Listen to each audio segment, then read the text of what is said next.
Mm, Good morning. The nature of thought and emotion are super necessary for us to understand, obviously, in terms of our relationship with one another. And this becomes a bit of a, it's not tricky to talk about, but it requires the willingness to listen and the willingness to learn. Thought and emotion are very misunderstood. Our entire cultural perception of them really doesn't have much to do with perception as much as it has to do with superstition. Perception is quite the opposite of superstition, quite the opposite of assumption, quite the opposite of conclusion. Emotion and thought, one, are one and the same. There's no possible way of dividing them. So it's a superstition that somebody can be logical and not emotional, or emotional and not logical. Logic is a tool. It's not an identity. Identifying with logic is like identifying with a hammer. It has no meaning. If somebody insists upon being logical, they're emotional. There's no such thing as a logical human being. It's simply not possible. And if somebody has the kind of psychological framework or system that would like to insist upon a human being's being logical, you must understand that that's a conditioned psyche. That is a unconscious human being. No conscious human being could possibly ever identify with their thought and emotion process. It's simply not possible. So, the idea that a human being can be either logical or emotional is a fallacy generated by cultural superstition, which is in fact a means of propagating the violence within which we live. It's a way of furthering exploitation. It's how the virus of ego, it's how the virus of unconsciousness, the virus of trauma spreads itself by continuing to split itself from itself in its own perception of itself. And this requires an incredible subtlety of perception to perceive and the willingness to perceive it. So, the trouble here is that thought and emotion have nothing to do with intimacy. Intimacy is a matter of perception. Thought and emotion, outside of the field of human relationship, are mechanisms, tools of survival. Period. In the field of human relationship, they only have one function, and that's communication. Thought and emotion are used to communicate. They have nothing to do with really the way one lives one's life. Thought and emotion in the field of human being are tools of, they're implements of reaction. Thought and emotion is reaction. Perception is action. So as long as one is identified with thought and emotion, there can only be reaction. And your image of yourself, your ego, your token of yourself, your persona, your personality are built of the reactions of thought and emotion. Held onto by memory, dragged day in and day out through time, through life. And if you're living as a bundle of thought and emotion, you have no capacity actually to know intimacy. But you think you do. And that's the trouble with thought and emotion. And that's the trouble with the ego consciousness, with unconsciousness, is that when you're in it, you think that is it. And so you think that your fears and your jealousies and your desires and your sexual expression, you think that all of that is love. You think that all of that is intimacy, and it's not. Not at all. It's not even close. And the willingness to actually perceive that takes courage. It takes the willingness to face death, and that's what intimacy requires. So as long as thought and emotion are there running the show, there's no intimacy. As long as there appears to be a division between thought and emotion, there's ignorance. And when there's ignorance, there is no intelligent usage of thought and emotion. And when that ignorance is there, part of the perpetuation of that ignorance, again, is the belief that you do know what thought and emotion are. But if you did know what thought and emotion are, you wouldn't be dragged around by them all the time. And so part of the superstition of thought and emotion is that, well, you're just a victim to them, right? Thoughts come and you don't want them, emotions come and you don't want them, and you feel all these things that you don't want to feel. And so that's the common superstition, is that you're just a victim of your thought and emotion. And despite being in that state, people still think they're sane. They still think that they're clear. They still think that they are availed of some understanding. And obviously not. Obviously not. But it's very difficult to see that, because you have to be willing to feel like a total fool, like a total idiot, to be able to actually realize, to see that you don't understand what thought and emotion are, and then to be willing to find out what they are, and to see what their function is and what their function is not. So, sentimentality is violence. I hope you see that. Sentimentality is quite foolish, it's quite stupid. It's got nothing to do with relationship, it's completely unintelligent, and it has nothing to do with intelligently managing and holding your thought and emotion. Thought and emotion are for you, they're not for anybody else. But in relationship, people think that to be in relationship with another means to hand them your psychological keyboard and allow them to hit whatever keys they want, and they hand you theirs and you hit whatever keys you want. That's not relationship, that's slavery, that's a hostage situation. A human being, a true human being, retains their own keyboard. If you are a human being in sovereignty, in awareness, in consciousness, then your own thought and emotion are good enough for you, because you know how to manage them. If you want to take your thought and emotion up, you can take them up. If you want to use thought to get something done, you use it to get something done. If you want to use emotion to make yourself feel incredible, then you use it to make yourself feel incredible. But thought and emotion don't have anything to do with anybody else. So as long as thought and emotion are being controlled by another, there's ignorance, there's sentimentality, there's just reaction, because all thought and emotion can do in terms of another is react. Thought and emotion have nothing to do with anybody else, ever. And that's the superstition about them, is that we've given them over to the world, to others, to have an influence on. And not allowing anyone or anything to have influence over your thought and emotion is not about being a rock. It's not about being callous and cold. It's about simply seeing what emotion is, and that in love, nobody who loves you wants to have control over your thought and emotion. It's only people who are in fear and control and jealousy and all of those, constituent emotions. It's only those people that want to have control over your thought and emotion, because they have no control over theirs, you see? So when you are actually in sovereignty, when you actually know love, and most people don't, they only think they do, they like to consider that they do, but they don't. When you know love, when you know peace, when you know compassion, when you know joy, the real thing, the thing that is the wellspring of consciousness itself, when you know that, which you can never know as long as you're identified with your thought and emotion, but when you know that, you see what thought and emotion really are, and they have nothing to do with anybody else. They're tools. Thought and emotion are used for survival and for communication, which is a part of survival. When two beings are conscious, two conscious beings together don't have to speak.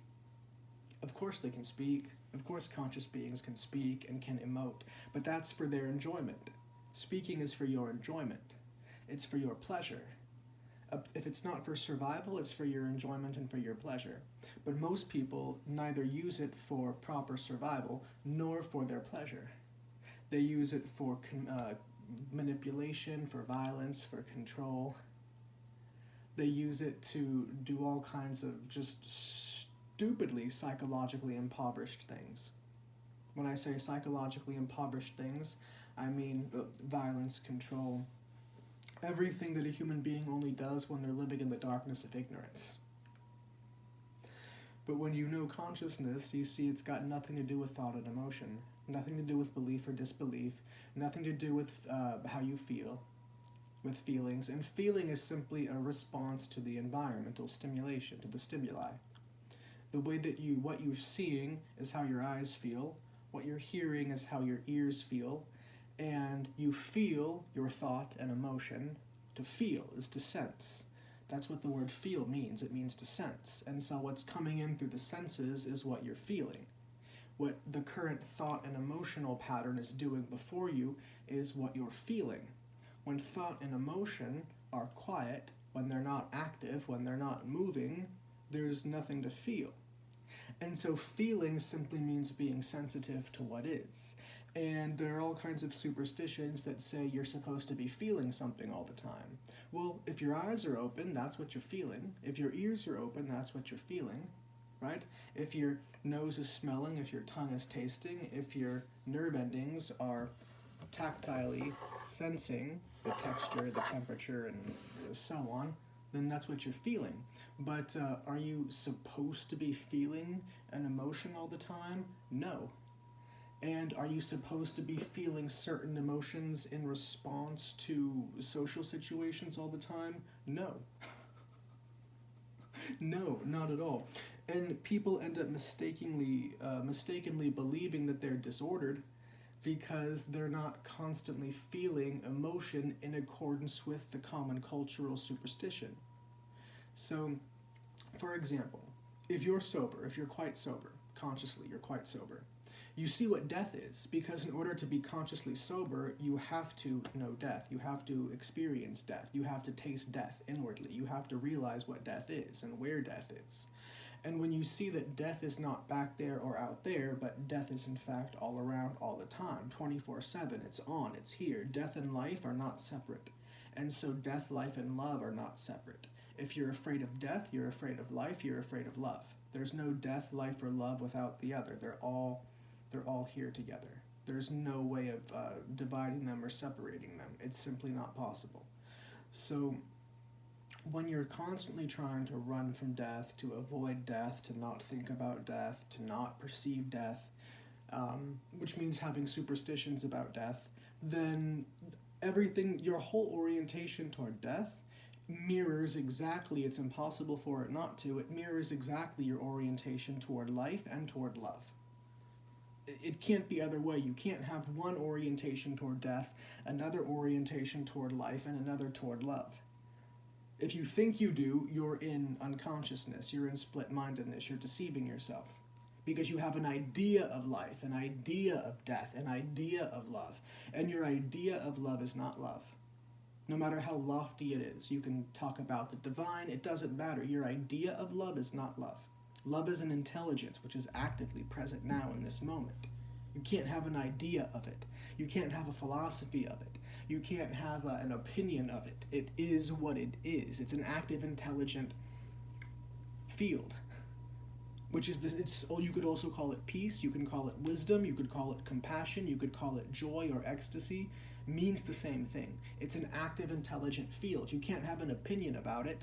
And it's the same as life itself, which is the same as death itself. And death is not an end, it's just the perpetual transformation of energy. So you can't have an opinion or an idea or a philosophy or an ideology or a theory about death or life or love. If you do, that's sign number one that you're in ego consciousness, you're in unconsciousness, you're not living in perception, you're living in reactivity, which is why thought and emotion run your life. So when you see what love is actually, when you see what death is actually, there's no fear. That doesn't mean that if you're walking down a street and a truck comes barreling down the road, you just stand there and, let it hit you. That's not the point. Your body will say, hey, get out of the way, and you'll get out of the way, as it should. But to be afraid of death is only possible if you're projecting an idea about death into the future. Otherwise, there's no fear of a concept arises. So, if there is that fear, then there's absolutely no way that you can ever come into the realization of love, which means you could never see how sentimentality is a violence. You can never see really what to do properly with thought and emotion. And perception, intelligent perception, intimacy will be totally lost upon you. And you won't believe it, and you won't want to believe it.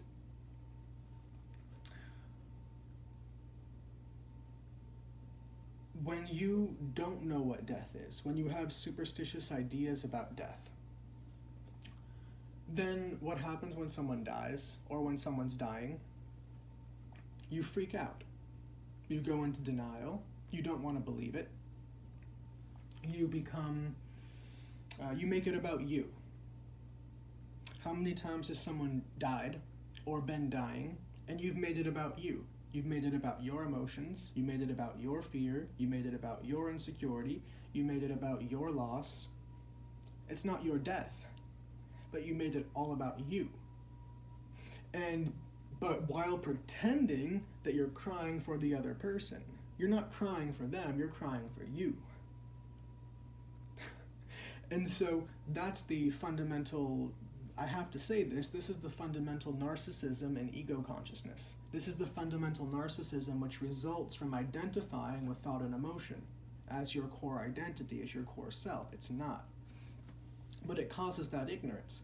And so when the world, as it is, being caught in psycho-emotional identity, when death comes up, people get afraid, they don't want to talk about it, they get very superstitious, and then when someone dies, they go into just hysterics. Or when someone's dying, they're, gotta stop it, even when it's clear. Now, obviously, if someone's hurt and they're bleeding out, and it's obvious that this isn't it, this isn't the end, they need help, they need medical attention, obviously fine, you do that. But it's very clear. If you have an eye for death, if you see death, it's very clear when someone is going. It's clear when it's someone's time. Whether it's a human being or an animal, it's clear.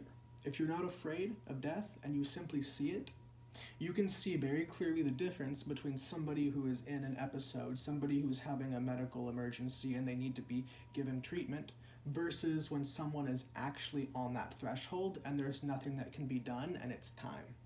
Because for everybody, there's a time. It's time. There's always a time. And when your time is up, your time is up. You can't do a thing about it. You can't do a thing about it when it's time. And when it's time, in order to be able to handle it gracefully, to conduct it gracefully, and to allow others to conduct it gracefully, you can't be afraid of it. And so someone else's death is not about you. It's not about your feelings. It's not about your emotions. It's not about your thoughts. It's not about your superstitions.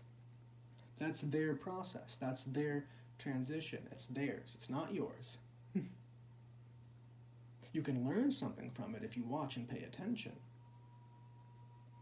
So, when someone's dying, and everybody around is just losing it, and they're crying, and they're in hysterics, and they're making all these emotional, because they're in a narcissistic mode of consciousness, they're making it about them, but they're pretending it's normal. And so if you're simply here at ease and calm with the dying, or with the dead, and you're not emotionally reacting, you're not having emotional reaction, people will go, what's wrong with you? They're dead. How come you're not? Because I'm sane. Because I see clearly what's going on. There's nothing to fear. There's nothing to bemoan. There's nothing to... This is a joyous occasion. You were born to die. Death is the most significant event in your life. Death is an incredible transition into ecstasy. Death is not something to fear, but you don't know that unless you're willing to look at it and watch it. And when you see that when people, that doesn't mean that, crying is wrong or that mourning is wrong necessarily, but there's a way in which there may be genuine tears of cleansing, of purgation, and of celebration.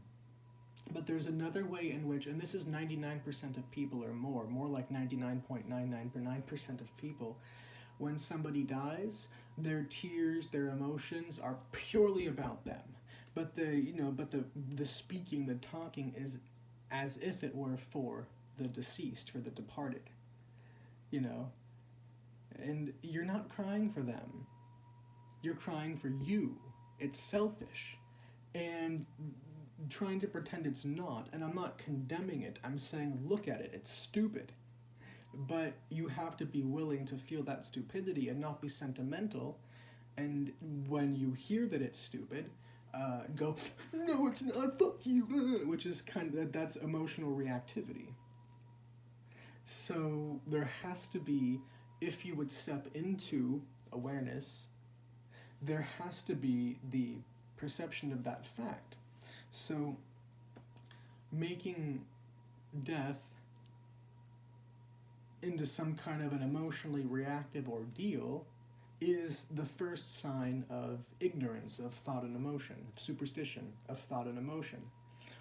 And obviously, hearing all of this, if you're actually watching me, there's no possible way that you can look at me and call me cold. I'm very much alive.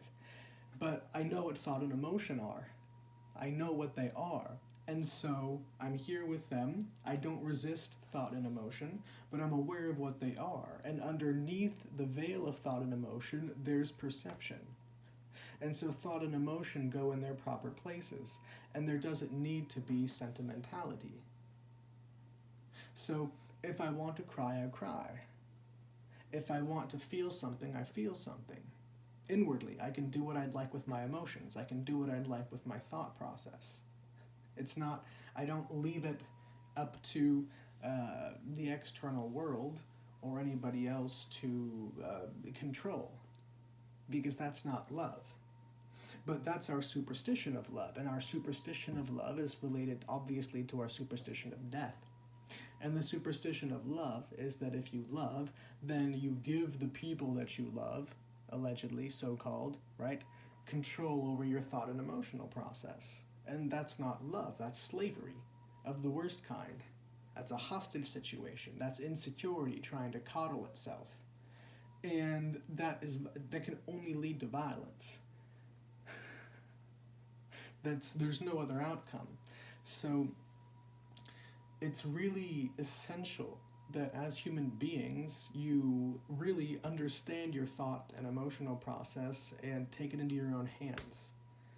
And that you don't, and if you try to do that reactively, well, fine, I'm not going to feel then. That's not it at all. It's not it at all. It's the fact that you are numb and insensitive to feeling in the first place that causes you to mishandle your own thought and emotion. And so when people don't have any handle over their thought and emotion, what's often said is, oh, I'm sensitive. No, we're all sensitive. We're human beings. But it's actually insensitivity that leads to an improper handling of thought and emotion. If there's total sensitivity, there's no superstition. If there's total sensitivity, there's total perception, which means there's no conclusion. And when there's no conclusion, you're simply with what is the way it is. And then there's no codependence. There's no need for anybody else around you to be feeling what you're feeling.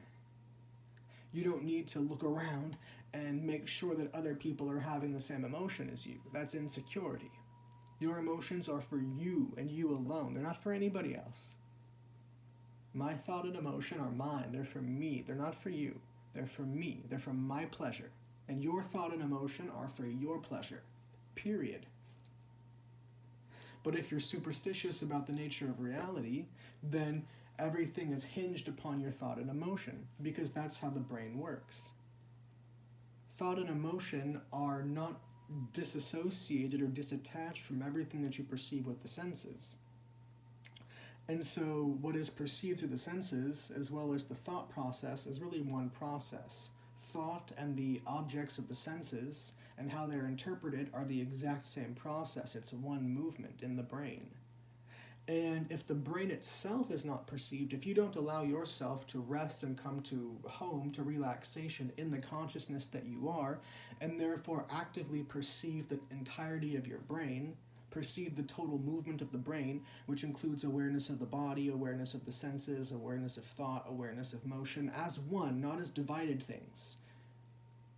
If you're caught in your brain, then you perceive the senses as divided things. Sight versus hearing versus smelling versus tasting versus touch versus thought versus emotion versus feeling versus memory. But when you actually take a step back and you simply behold the brain as one entirety, then you see that thought, emotion, feeling, memory, and the senses, which include bodily awareness, are one thing. It's one perception. apparently divided, but it's one perception, it's one awareness, it's one feeling, it's one movement. And it's only in seeing that that you see what it all is, and that you see what is beyond it, and therefore the superstitious conclusions can be dropped, and they're naturally dropped. So, this it's only this awareness that puts everything right.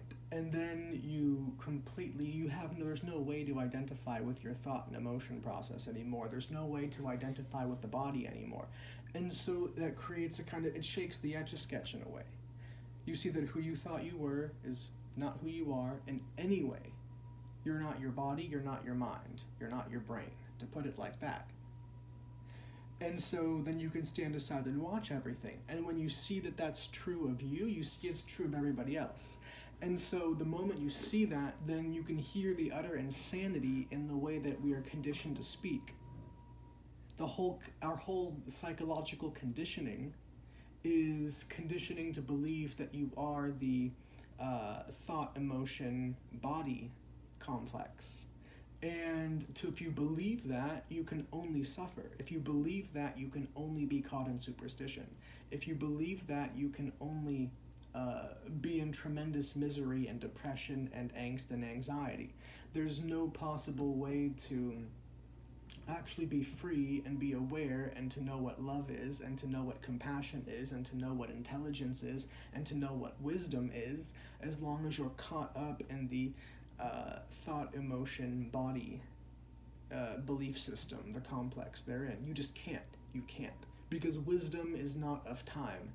Wisdom has nothing to do with thought. It has nothing to do with knowledge. It has nothing to do with experience. But people that don't have real wisdom, who don't know what real wisdom is, they believe that wisdom is the product of knowledge or the product of experience, which it is not. Most people who have knowledge and experience have very little wisdom.